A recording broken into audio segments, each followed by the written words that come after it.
They say sleep paralysis is just a dream your body can't wake up from.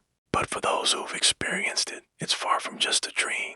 It's a doorway, one that opens when the mind is awake, but the body is trapped in its own silence. Her room was cold, her breath shallow, and her heart pounding so loud she swore it would wake the dead. The air was thick, heavy, like something unseen was pressing down on her chest. Her mind screamed, but her mouth couldn't even whisper.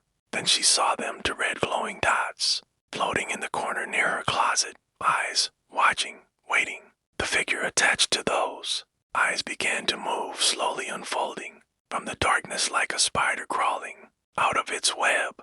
Its body was tall, blacker than shadow, with elongated arms dragging along the floor. It didn't walk, it floated. The closer it came, the louder the ringing in her ears grew, a sound so high-pitched it felt like her skull would crack open. She wanted to close her eyes, to wake up, but she couldn't. It leaned down, face inches away, its breath icy and rancid. "You're awake. I like when they're awake." The whisper wasn't in the room. It was inside her head. Every hair on her body stood up. Her tears rolled sideways as she lay frozen. Suddenly, it smiled wide, stretching from ear to ear, and then, in a flash, it was gone. Laura jolted up, gasping for air, drenched in sweat. But the corner of her room was still darker than it should have been. The second story came from a man named Victor, a truck driver who had spent countless nights sleeping in his rig on the side of lonely highways. One night, after a long haul through the desert, he parked in an empty rest stop. He reclined his seat, shut his eyes, and within minutes, he slipped into their familiar half-sleep state. He woke up, eyes open, body locked. His headlights were still faintly illuminating the road ahead. But standing there, just beyond the glow, was a silhouette of a woman. Her head tilted unnaturally, her hair long and tangled, her arms hanging limply. She began to move closer, not walking, but gliding over the gravel. The sound of crunching footsteps filled the air, yet her feet never touched the ground. Victor tried to scream, but his voice was trapped in his throat. The woman reached his window and pressed her face against the glass. Her eyes were hollow sockets, black, endless, and she mouthed the words, "Let me in." He felt his whole truck shake violently, a horn blaring on its own. Then silence. When he woke fully, the truck was still, but there was a single handprint smeared on the outside of the window, and it was on the inside of the glass too. Story 3, a girl named Aisha, a medical student who suffered from constant night terrors due to her stressful schedule. One night, after studying for 20 hours straight, she fell asleep at her desk. When she opened her eyes, her room was filled with whispers, low, murmuring voices speaking in a language she didn't understand. Her body was completely frozen. She could see the shadow of her own body on the wall. But there were other shadows too, moving behind hers. Even though no one else was in the room, the whispers turned into laughter, cold, hollow laughter that grew louder until it became a scream. Then she saw them, a crowd of faceless figures, standing around her bed, their hands twitching, their heads tilting from side to side in sync. One of them reached out and placed its hand on her shoulder. It was so cold she could feel it burn, and for the next 3 nights, she swore she could hear whispering in her room even while fully awake. Sleep paralysis is said to be just a trick of the mind.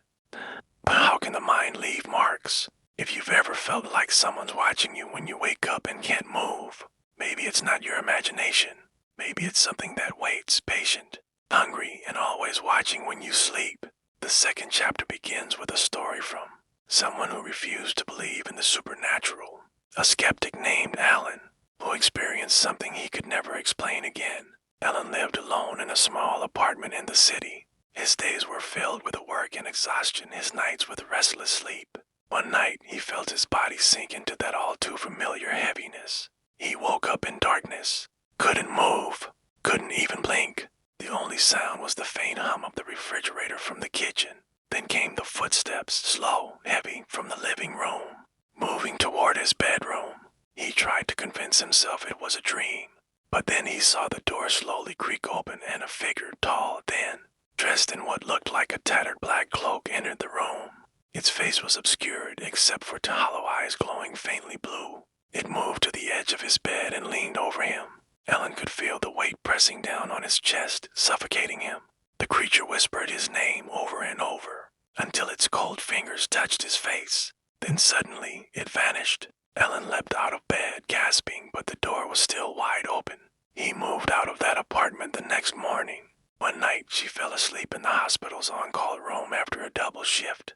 When she woke up, she was paralyzed, staring at the ceiling.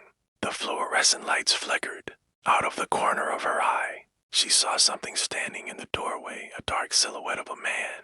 But what made her blood run cold was that he was wearing a patient's gown. His eyes were empty sockets, but his mouth was wide open, gasping for air that wasn't there. Rosa wanted to scream but couldn't. He leaned close until his breath was on her face and whispered, "You couldn't save me." Then he crawled onto her chest, his face twisting in agony. She could feel his weight pressing her down, harder and harder until she thought her ribs would break. When she finally woke, she was crying uncontrollably, and the hospital bed she slept on had a deep indentation, as if someone else had lain there with her. Every story, every victim, described the same feeling, being awake but not alone. They all claimed to see shadowy beings, to hear whispers, to feel the weight of something that wasn't human. Scientists call it REM disturbance, but what if it's not the body that's trapped? What if it's the soul that's caught between worlds? Sleep paralysis has existed in every culture: the old hag in Newfoundland, the shadow man in the US, the jinn in the Middle East, and the night mare in old Europe. Different names, same horror. Something sits on your chest, something watches, something waits. As you lie in your bed tonight, remember this: when your body freezes and your eyes open but your limbs won't move, and you feel that weight pressing down on you, don't look at it. Don't try to scream. Just pray it loses interest, because once it knows you can see it, it never leaves.